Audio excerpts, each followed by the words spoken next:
Berlibur ke Tanjung Pinang naik kapal selam, nunggunya di dermaga.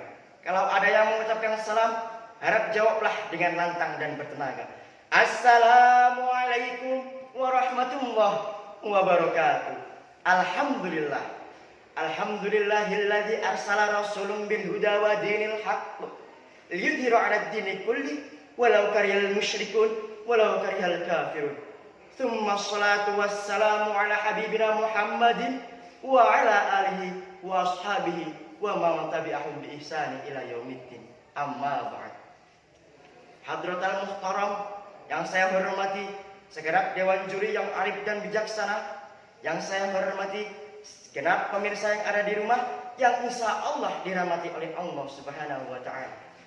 Pertama, marilah kita panjatkan rasa syukur kita terhadap Allah Subhanahu wa taala, yang mana di kesempatan hari ini kita masih diberikan hidayah, masih diberikan inayahnya, sehingga kita dapat membukakan mata untuk melihat yang lebih cerah ke depannya. Sholawat teriringkan salam tetap kita curahkan, kita sanjungkan kepada intan mutiaranya kota Mekah dan kota Madinah, tempat kita berpulang ketika kita rindu beliau Habibana wa Rasuluna Muhammad sallallahu alaihi wasallam. Semoga kelak di hari akhir kita diakui sebagai umatnya dan diberi syafaat olehnya. Hadirin para juri rahimakumullah. Sebagian besar masyarakat Indonesia telah banyak sekali mengalami persoalan yang menyerang pada pribadi mereka sendiri. Misalnya, perilaku malas, rendah diri, kurangnya percaya diri, miskin motivasi, hilangnya jati diri, bahkan sampai mudah terobsesi. Dari beberapa persoalan tersebut, jikalau mana dikerucutkan ke dalam sebuah persoalan, maka akan menyerang pada persoalan mental. Bisa dikatakan bahwasannya mental warga negara kita saat ini dalam situasi terburuk terbangunnya negara Indonesia. Bagaimana tidak? Kriminalitas melambung tak tertata angkanya. Korupsi sudah menjadi hal biasa, bahkan membudaya di sebagian besar masyarakat Indonesia. Kenakalan remaja, budaya malu sedikit demi sedikit hilang entah kemana. Narkoba, narkotika, dan jumlah perilaku negatif lainnya. Dari sejumlah perilaku tersebut, rasanya diperlukan sebuah upaya khusus untuk menanganinya.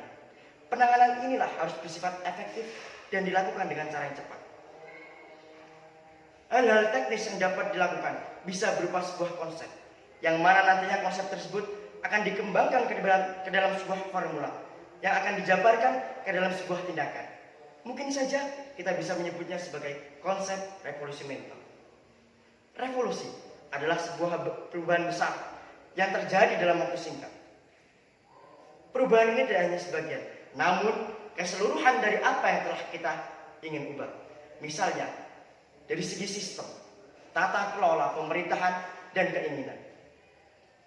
Dengan demikian, bisa disimpulkan bahwasannya revolusi, bahwasannya perubahan besar harus ditanamkan dalam diri kita masing-masing. Revolusi ini, jika mana ditelurkan ke dalam sebuah langkah-langkah teknis yang perannya bisa dimainkan siapa saja, termasuk oleh para tenaga pengajar dalam lingkup pendidikan dan para praktisi agama. Menurut saya saat ini, yang harus dijadikan objek sasaran dalam perubahan mental adalah seorang pemuda. Bagaimana tidak? Seperti yang telah dikatakan oleh I.R. Soekarno dalam pidatonya, berikan aku 100 orang tua, akan kucabut Semeru sampai akarnya, dan berikan aku 10 pemuda, akan kuguncangkan dunia. Dan sebuah makalah yang telah disampaikan oleh Kiai Haji Muhammad Ma'sum Mahfudi dalam sebuah kajiannya, Subhanul Yaum Rijalul Ghad. Pemuda sekarang adalah pemimpin masa yang akan datang.